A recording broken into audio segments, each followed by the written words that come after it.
Bismillahirrahmanirrahim. Assalamualaikum warahmatullahi wabarakatuh. Alhamdulillah, salatu wassalamu ala rasulillah wa ala alihi wa sahbihi wa mawalah amma ba'd. Yang sama-sama kita hormati Bapak Kiai Haji Bahaudin Nur Salim atau Gus Baha, Habib Hussein, Habib Ali, Bapak Ibu sekalian, rahimakumullah. Pertama-tama atas nama Pusat Studi Al-Quran, atas nama Cari Ustadz.id, atas nama Pesantren Baitul Quran, tentu kita mengucapkan terima kasih atas perkenan Gus Baha yang untuk kesekian kalinya membersamai kita semuanya. Mudah-mudahan ini menjadi berkah untuk kita semuanya. Kemudian yang kedua juga menyampaikan ucapan terima kasih kepada Bapak Ibu yang telah berkenan hadir. Sebetulnya tadi Gus Baha sudah menyampaikan ingin ngaji biasa saja seperti biasa dengan santri, tapi kemudian ternyata dibaca. Nah, karena yang baca Habib Hussein maka nggak berani nolak juga beliau, kira-kira gitu. Terakhir nanti kita mungkin akan ada sesi tanya jawab. Kita berikan beberapa kesempatan, mohon dipersiapkan. Tiga maksimal 3. Yeah, maksimal beliau udah pesan 2 gitu. Nah itu nanti insya Allah kita beri waktunya dan kita akan sampai kajian kita akan sampai kurang lebih jam 8.00. Dan pesan terakhir untuk Gus Baha, nyun sewu, Gus Baha ngajinya katanya mungkin pakai bahasa Jawa, mohon Gus. Ya, karena apa? Kalau bahasa Indonesia saya nggak bisa niru nanti, kira-kira gitu. Terima kasih, semoga Gus. Terima kasih. Assalamualaikum warahmatullahi wabarakatuh. Rabbi shrah li sadri wa yassir li amri wahlul 'uqdatam min lisani yafqahu qawli. Allahumma shalli wa sallim barik ala sayyidina Maulana Muhammadin wa ala alihi wa sahbihi ajmain, amma ba'du. Engkang sangat kula hormati Habib Ali Asgaf, Habib Hussein Asgaf, semua keluarga, wonten Mas Fikri, Mbak Nasila, semua engkang kula hormati, Mas Nurdin sedanten engkang kula hormati. Niki ngaos ilmu dulu apa ngaji ijazah dulu ini? Sakar sudah. Ini kok malah aneh. Buat usah ribet. Buatan Cek 1 2. Pakai ini aja, tidak usah ini aja.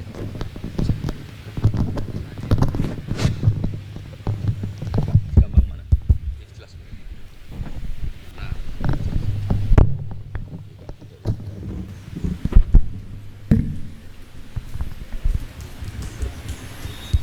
Ya, niki ngaji ilmu dulu, nanti bagian terakhir ijazah.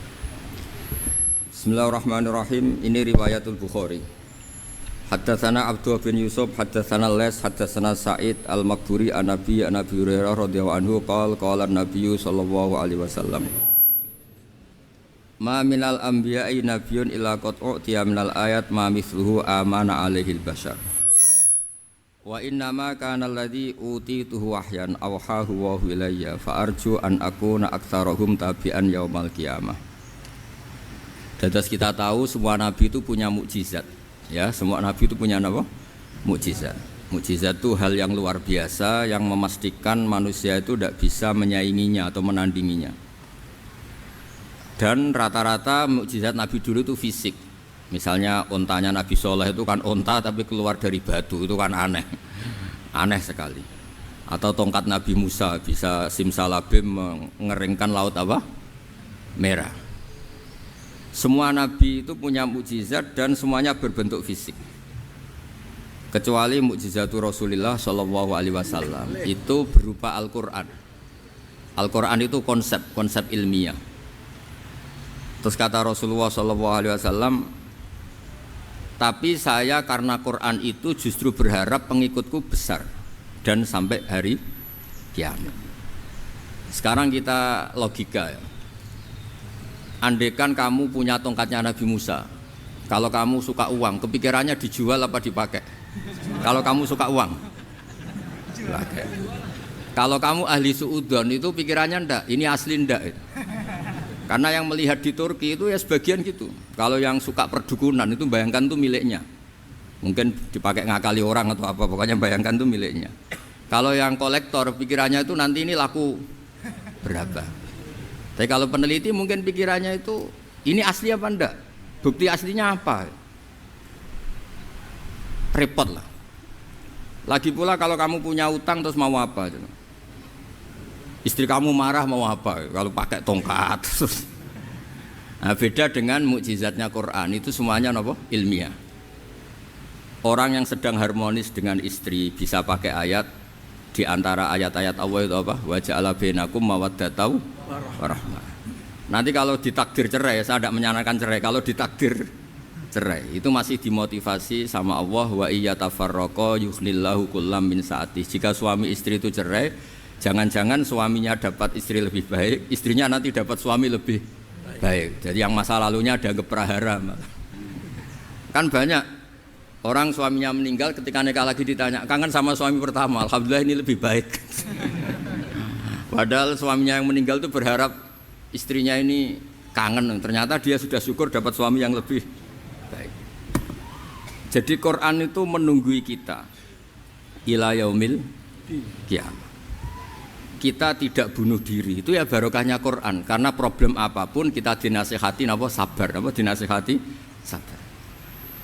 Kan nggak mungkin kamu pegang tongkatnya Nabi Musa, punya masalah apa saja ngelihat tongkat, bisa apa tongkat. Tapi kalau Quran kan nasihat, solusi. Makanya Nabi berharap dengan Quran ini, saya berharap pengaruh saya, pengikut saya terbanyak ila yaumil qiyamah. Terus beliau dikomentari begini sama, ini Fathul Bari, sarahnya Bukhari.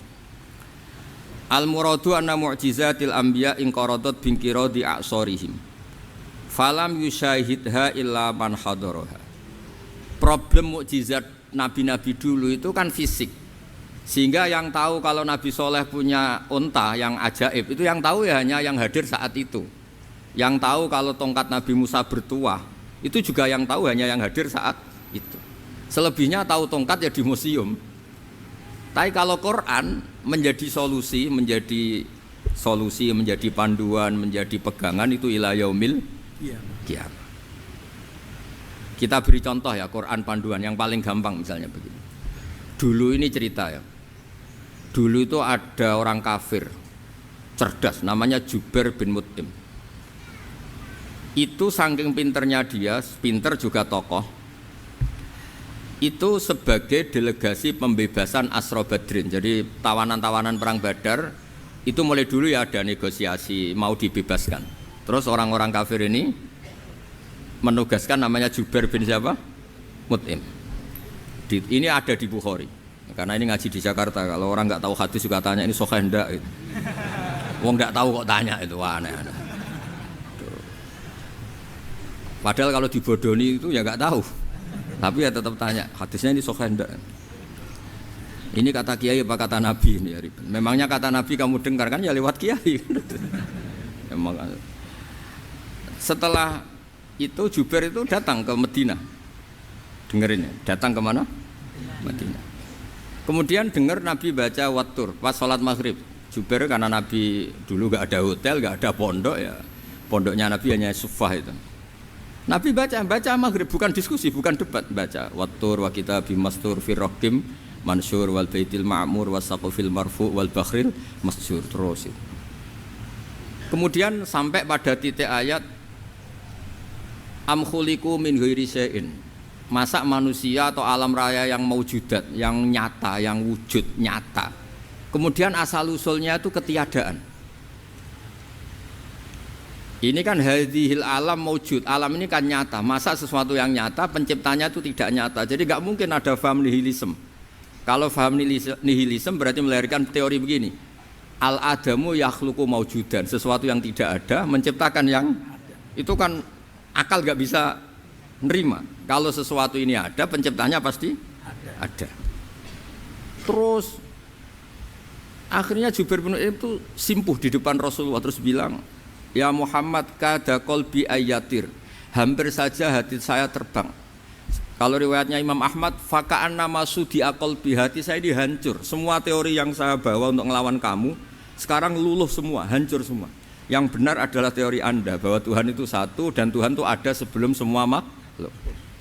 Coba kalau Nabi Muhammad ada Jubair bin Mut'im terus menyembunyikan tongkat dekat mihrab, terus dilihat ini apa, paling pikirannya ini dari kayu apa, terus yang bentuk tongkat itu tukang pemahatnya siapa, kok kurang keren, kalau di Blitur gimana ya, kan malah panjang. Kira-kira kalau mukjizat itu dari tongkat itu malah panjang. Panjang lah pokoknya, panjang. Lagi pula kamu coba kan nggak ngarah mandi, itu yang mandi kan nabinya bukan tongkatnya. Coba tongkatnya Nabi Musa coba anak-anak beki itu. Dipakai mukul kucing aja tidak mesti mati itu. Jadi enggak jelas mukjizat-mukjizat seperti itu enggak. Tapi kalau Quran menunggui. Sampai saking hebatnya Quran, teori rasionalitas, soal kampanye di mana-mana. Tingkat validitas, tingkat kebenaran Quran. Itu bahkan bisa diuji tanpa membuktikan. Tanpa apa? Membuktikan. Cukup pakai akal. Saya tidak bosan-bosan cerita ini karena ini khazanah kita. Di kitab Nailul Ma'mul itu, di kitab Usul Fiqih. Saya berkali-kali cerita ini karena ini untuk menunjukkan bahwa Quran itu liqaumi ya'qilun, liqaumi yatafakkarun.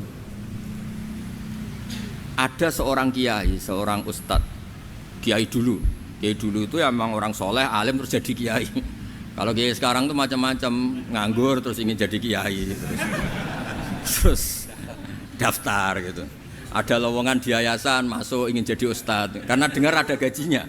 Dulu tuh tidak ada seperti itu, tidak ada.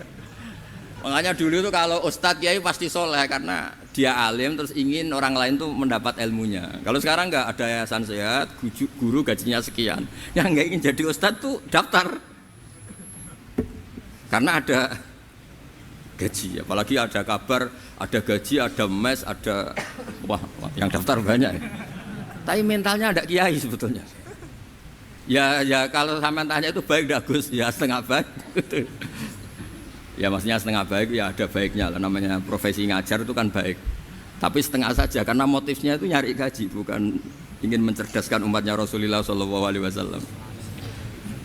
Itu Imam Amudi itu guru matematika. Saya nggak bosan-bosan cerita ini, guru matematika.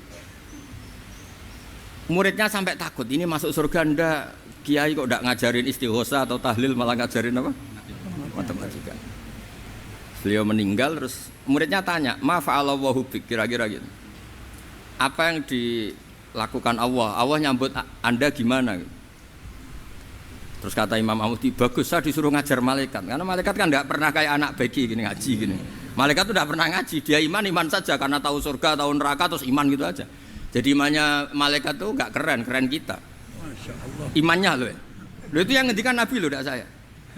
Nabi pernah tanya sama sahabat, iman yang paling keren siapa? Jawabannya sahabat malaikat.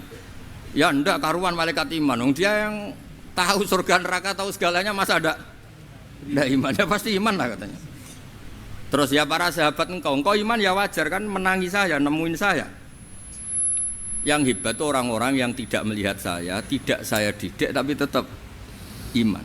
Karena dididik akal, ya tadi dididik Quran, apa dididik Quran. Sama siapa? Teks bahasa Arabnya masang. Terus Imam Amudi kata Allah, suruh dia ngajarin para malaikat cara menemukan saya. Malaikat dikumpulin terus Imam Amudi disuruh ngajar. Sama singkat kata-katanya Allah di mimpi itu. Istadilla ala wahdaniyati bihadrati malaikati. Tolong ajarkan cara menemukan saya padahal Anda ini manusia yang tidak melihat saya. Anda di Jakarta kan lihatnya gedung-gedung. Paling jadi khayal terus nikmat lah, Anda ikut punya tapi ikut nikmati. Itu orang desa-desa kalau ke Jakarta itu pokrol. Wah di Jakarta itu gedungnya tinggi-tinggi, tidak kayak kampung sini. Lo udah ikut punya, ikut bangga. Di Jakarta orangnya cantik-cantik, tidak kayak orang sini. Padahal dia ya dapat orang cantik gitu. Jadi Allah itu saking pinternya, miskin-miskin ya bisa berkhayal dan bahagia. Nah, itu alhamdulillah betul. Akhirnya itu apa ini anak-anak begini saya tak niati ngajar standar anak-anak akademik. Terus pertama yang diajarkan hanya bilang gini, sama siapa teknya? Ya malaikat wahi para malaikat. Terus beliau bilang, nisbatus naini wassalasah ila malanihayata lahu nisbatul far'i ilal asli. Angka itu jumlahnya berapapun 2, 3 sampai triliunan. Semuanya itu nisbatul far'i ilal asli. Bin nisbat ilal wahid nisbatul far'i ilal asli. Angka 2 ya cabangnya 1, 3 ya cabangnya 1, 1 triliun ya cabangnya 1. Tetap yang asal usul adalah angka 1. Itu nangis semua malaikat. Cara Jawa itu mandek man kowe iman kaya imanku. Makanya imannya ummatu Rasulullah SAW itu PD-nya yakinnya kayak imannya malaikat. Kalau Tuhan itu 1. Karena angka enggak bisa dimulai kecuali dengan angka 1. satu. Makanya nisbatus naini wassalasah ila ma la nihayatalahu iku nisbatul far'i ilal asli. Semuanya itu nisbatnya cabang ke induk. Berarti semua alam raya ini tetap asal usulnya satu, yaitu qul huwallahu ahad. Nah, itu namanya akal. Umatnya Rasulullah itu ditinggali mukjizat akal lewat panduan Quran, sehingga meskipun kita tidak menangi Rasulullah, tidak menangi sahabat, kita tidak tahu malaikat Jibril, tapi cara iman kita ini tidak kalah keren. Yakin, hakul, yakin. Terus kedua, gambar. Kamu gambar rumah, gambar hewan, gambar apa saja, mesti dimulai satu titik. Entah gambar kamu bagus, entah jelek, tetap dimulai satu titik. Nah, titik ini namanya nuqtatul wujud. Semua alam raya dimulai dari satu titik, yaitu nuqtatil wujud. Makanya Quran dimulai bismillah, dan bismillah itu dipilih sama Allah pakai pertama ba itu ada titik. Itu kata semua ulama. Itu titik itu singkatan dari bi kana makana wa bi yakunu mayakun. Karena saya semuanya ada. Bi itu karena saya. Jadi makanya santri-santri beki tidak usah bayangkan kamu jadi wali terus bisa terbang ke Mekah, tidak usah. Kalau terbang ke Mekah ya sudah umroh aja bayar. Kalau enggak ya maklaran KBIH atau apa. Pokoknya cari gratis itu. Ya gratis kan, dapat orang 10 gratis satu. Terus orang enggak umroh-umroh dirayu-rayu supaya umroh. Repot. Itu pelanggaran fikih itu. Kalau orang punya utang itu wajibnya nyaur utang dulu gitu. Wah, repot. Saya itu juga sering bingung di kampung-kampung. Gus sama umroh. Kenapa? Dapat gratisan. Minta uang saja buat nyaur utang, enggak boleh Gus. Wah, secara fikih yang wajib itu nyaur utang bukan umroh. Enggak boleh Gus diminta uang, enggak boleh, harus umroh.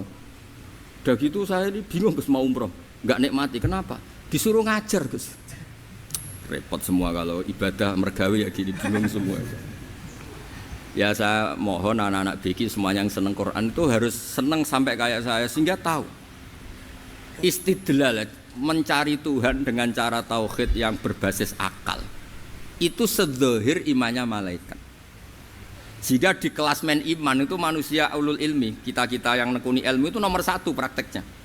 Karena nomor 1 itu Allah karuan kan, syahidah Allah kan enggak tertandingi, syahidah wa annahu la ilaha illallah. Terus wal malaikatu, malaikat kan karuan karena langsung menyaksikan surga. Dan ketiga apa? Wa ulul ilmi. Berarti prakteknya kan nomor 1. Kalau kompetitornya semuanya manusia, ulul ilmi nomor berapa?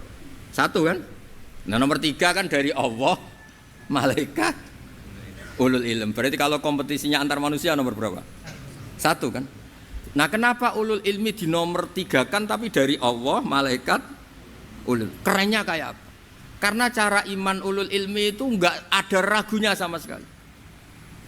Kamu ragu enggak kalau 2 itu cabang dari 1, asal usulnya 1? Enggak pernah ragu kan? Semua gambar seruat apapun dimulai dari 1 titik, ragu enggak? Enggak kan? Nah imannya umatnya Nabi karena dipandu oleh Quran itu seyakin itu, sehakul yakin itu.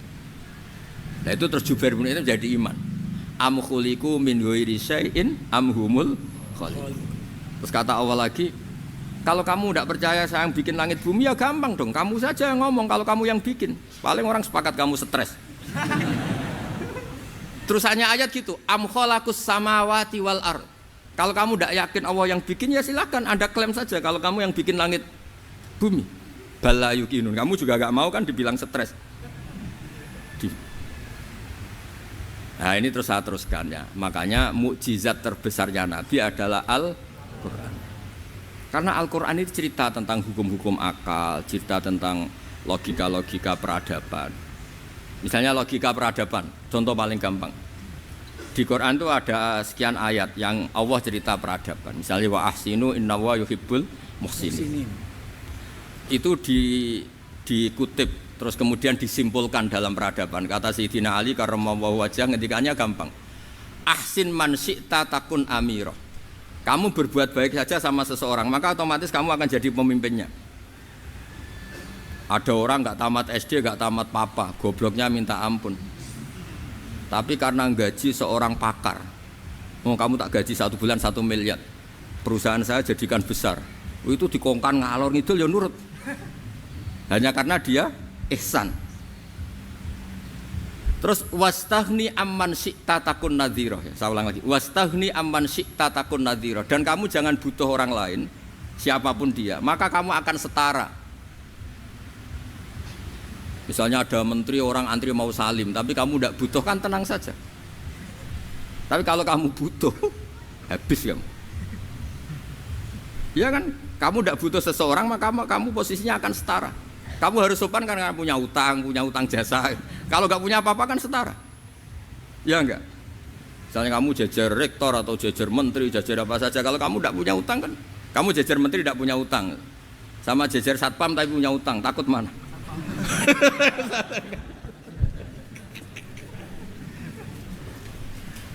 Kalau butuh itu mesti kalah kan? Ada pejabat misalnya nggak begitu cantik sama perempuan cantik yang kamu butuh ingin dicintai, takut mana? Padahal nggak jelas orang ini pangkatnya apa, nggak jelas. Jadi dalam hukum sosial itu kata Sidina Ali, wastahni aman syi'ta takun nadhira. Kamu jangan butuh seseorang maka kamu akan setara. Terus yang terakhir, wahtas ila man syi'ta takun asiro. Asiro pakai sin. Dan silahkan butuh seseorang maka kamu akan jadi budak dia. Ya coba misalnya Anda seorang profesor, seorang alim, seorang getop, misalnya mencintai janda di ujung kampung sana, jalan kaki 2 kilo, padahal itu gak tamat SD, tapi gara-gara seneng, kacau kan, logika kepangkatan hilang semua kan. Jadi itu hukum peradaban, itu mewakili isi-isi sosial yang diterangkan Quran. Ya, jadi paketnya 3 tadi ya. Ahsin man syi'ta takun amiro. Kamu berbuat baik sama seseorang maka kamu bisa memimpin. Wastahni amman syi'ta takun nadhira. Kamu jangan butuh seseorang maka kamu akan setara. Mbok kamu ketemu orang terkaya di dunia. Yo ketemu orang terkaya di dunia, kamu jejer, kamu tidak butuh dia. Tenang kan bisa setara kan? Tapi kalau butuh harus sopan, ngajukan proposal, harus berakhlak karimah. Makanya sekarang Anda kok berakhlak kenapa? Ternyata mau nyalek. Biasanya ndak berakhlak kok berakhlak. Ada apa ini? Makanya guyonan di Rembang itu Beb Husain itu. Kalau ada orang mendadak sopan sama temannya curiga, kok tumben sopan, mau utang ya? Di zaman akhir itu kacau.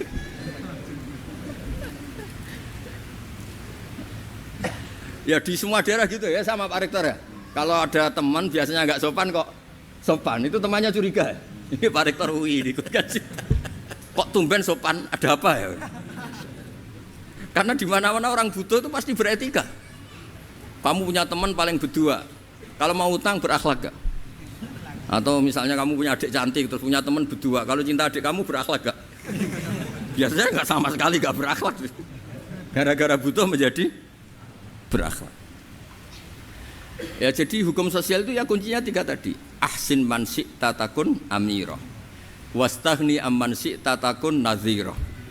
Terus wahtas ila man syi'ta takun asira. Kalau kamu butuh seseorang pasti kamu dibikin hina. Asir itu tawanan. Nah, Quran itu bicara sosial itu lengkap. Dan itu yang nunggui kita. Kita punya tetangga yang kurang baik, ya seneng. Punya tetangga baik, ya seneng. Kata Imam Syafi'i, saya berkali-kali cerita. Kok seneng semua Imam Syafi'i? Ya bagus lah, kalau yang seneng saya enak lah. Dijak jagongan, dijak ngopi enak. Yang gak seneng saya, gak ngarah utang. Uang itu nak, kamu punya tetangga gak seneng kamu. Aman kan? Aman. Gak akan pinjem uang kan, pinjem mobil. Uang gak seneng kok. Makanya Imam Syafi'i itu kalau ngedikan luar Syafi'i, diceritain orang, ya Aba Abdillah bagiannya, ya Aba Abdillah orang itu gak seneng kau, bagus lah. Loh kenapa bagus? Waman asa'a ilaika faqad atlaqaka. Orang yang gak seneng kamu maka membebaskan kamu. Gak akan pinjam uang, pinjam mobil, gak akan ganggu waktu kamu, kan gak seneng. Justru yang seneng-senengi masalah pinjam terus. Imam Syafi'i itu orang yang anggap dunia itu selesai. Ada yang cerita, ya Aba Abdillah, orang yang tadi cium tangan engkau, yang hormat engkau, di luar maki-maki engkau, ngerasain engkau, ngata-ngatain engkau. Ya bagus lah. Kok bagus gimana? Berarti saya wibawa, depan saya tidak berani. Berarti saya wibawa, di depan saya tidak berani. Berarti itu makomnya sudah kulillah sumadarhum fi khawdihim yal'abun. Sudah dunia itu selesai, sudah agak penting semua. Nah, itu kalau kamu anak-anak BG ahli Quran sudah ayatnya qulillah sumadarhum fi khaudihim yal'abun, sudah lihat Allah saja enggak penting makhluk-makhluk itu. Udah makhluk semua enggak penting, sepenting Allah. Nah, kita ini ditunggoni mukjizat seperti itu. Bayangkan misalnya kita ditunggoni tongkatnya Nabi Musa. Saya ngajar di sini terus ini tongkat. Terus nanti yang tanya, "Gus itu kayu apa, Gus?" Nanti yang kolektor tanya, "Itu harganya berapa, Gus?" Ruwet apa? Terus yang ahli suudon, "Itu asli enggak, Gus?" Wah. Yang ahli suudon kan mesti tanyanya gitu, "Itu asli enggak, Gus?" Repot-repot pokoknya. Tapi kalau Quran kan jelas, kenapa? Jelas. Ya terus saya teruskan. Fala yamurru terus al murad anna mu'jizatil anbiya in qaradat binqidari aqsam satu wa mu'jizatul Quran mustamirratun ila yaumil qiyamah. Wa kharquhu lil adat fi uslubihi wa balaghatihi wa ikhbarihi bil maghibat. Terus kata ini yang ngarang Fathul Bari sarahnya Imam Bukhari. Fala yamurru asrun minal aqsar illa wa yadharu fihi syai'un mimma akhbaru bi annahu sayakun yadullu ala sihhati da'wahu. Wa hadza aqwal muhtamilat wa takmiluhu fil ladzi ba'da wa qilani ya anal al makna anal mukjizat al madiyah kanat khissiyatan tusyahadu bil absar kana qati sholeh wa asa Musa. Mukjizatnya nabi-nabi dulu itu hanya penyembuh, hanya pelengkap, hanya nuruti keinginan mata. Seperti dahsyatnya apa? Laut Merah diseblak apa dipukul sama tongkatnya Nabi siapa? Itu semuanya itu hanya memanjakan mata. Urusan mata. Terus wow itu. Tapi kalau mukjizatnya Nabi Muhammad itu berdasar akal. Maksudnya berdasar akal nih, dengerin ya. Dengerin betul. Ketika Laut Merah terus tersibak kan, wow itu keren kan. Terus kita bilang, menyimpulkan, wah kita tidak akan mampu. Itu bodoh sekali kesimpulan kita tidak akan mampu. Meskipun bikin nyamuk Anda juga tidak mampu. Loh, untuk memutuskan tidak mampu saja kok sampai pertunjukan seperti itu tuh laopo, cek goblok gitu. Nah kalau kita karena umat yang pinter untuk memaksa kita nggak mampu, Allah bilang Inna wa la yastahi ayadriba mathalam ma ba'udah. Kita melihat nyamuk langsung berkesimpulan tidak mampu. Saya berkali-kali cerita nyamuk itu sudah kecil, masih punya urat, uratnya kayak apa? Masih punya kuman, kumannya seberapa? Ya enggak, nyamuk itu kecil, punya organ tubuhnya punya urat. Itu kalau kamu pinter, antara tongkatnya Nabi Musa menyibak Laut Merah sama nyamuk itu sama-sama berkesimpulan melahirkan satu faham bahwa kita tidak mampu. Loh, untuk memaksa tidak mampu saja kok nunjuk pertunjukan ada onta keluar dari batu, Naqatu Sholeh, ada tongkat yang bisa mengeringkan Laut Merah. Cek goblok ya. Lah kita alhamdulillah tidak jenis goblok yang seperti ini. Untuk ikrar bahwa Allah itu hebat ala kulli syai'in, cukup lihat nyamuk, kagum kan? Sudah tidak usah bikin hidup. Saya berkali-kali mencontohkan. Para pemahat tak suruh bikin patung gajah itu mampu. Tak suruh bikin patung nyamuk kalau bisa. Nyari materi dari apa coba? Gampang mana bikin patung gajah sampai patung nyamuk? Gajah, makanya Allah bikinnya contoh itu untuk ijaz itu pakai nyamuk bukan pakai gajah. Itu kalau ustadz-ustadz yang agak jorok malah contohnya nyamuk Gus. Itu kecil. Itu kayak apa? Di dalamnya dia hamil. Wah, itu anaknya kecil lagi, telurnya kecil lagi, itu gimana itu cara bikin itu? Makanya di sini ada kitab Itqan, itu komentarnya itu lucu. Ini kitab Al-Itqan karangannya Imam Suyuti. Ini persis komentar saya tadi yang kata Imam Suyuti, pengarang kitab Itqan. Wa ya imma khissiyah wa imma aqliyah. Jadi mukjizat itu ada yang fisik, bisa dilihat indra, panca indra, bisa dilihat akal. Wa aktsaru mu'jizati Bani Israil kanat khissiyah li baladatihim. Bilada itu goblok, wakillati basairihim. Dasar wong goblok. Mukjizat kok ngenteni sing wow. Maksudnya dasar wong untuk ngakui Allah hebat saja kok nunggu hal-hal yang seperti itu gitu. Paham gitu? Mergo likil lati napa aklihim. Wa aksaru mu'jizati hadhil ummah aqliyatun li farati dzakaihim wa kamali afwahihim. Dan mukjizatnya umat ini semuanya berdasar akal karena sudah cerdas. Jadi andaikan kita melihat tongkatnya Nabi Musa menyibak Laut Merah dengan melihat nyamuk, kesimpulan kita sama-sama wow, sama-sama keren, sama-sama memastikan kita tidak mampu.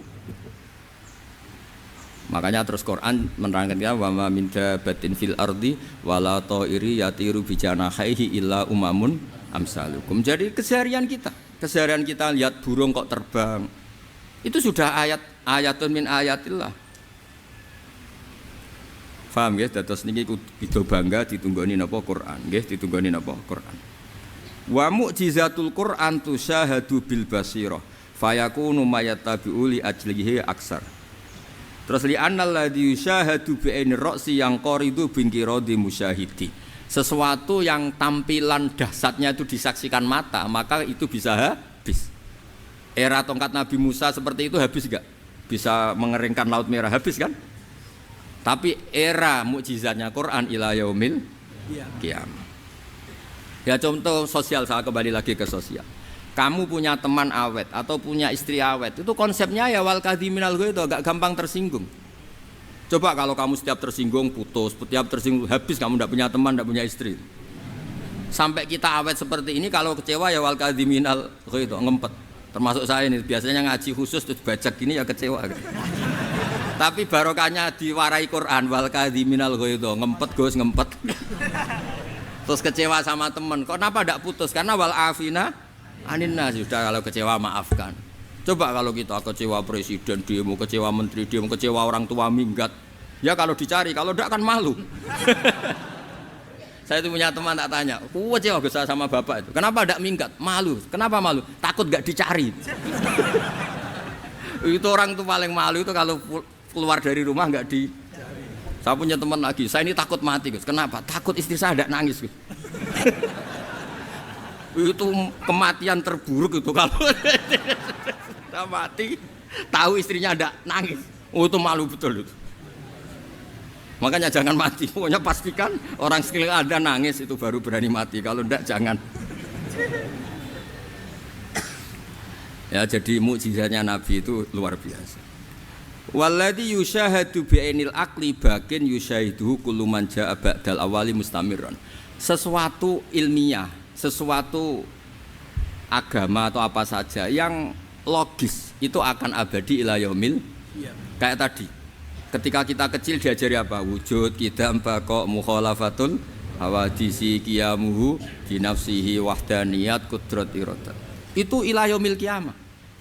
Karena kita pasti punya logika tadi, masa alam raya yang maujud didahului ketiadaan. Kemudian ketiadaan ini kita rumuskan, ketiadaan inilah yang bikin alam raya.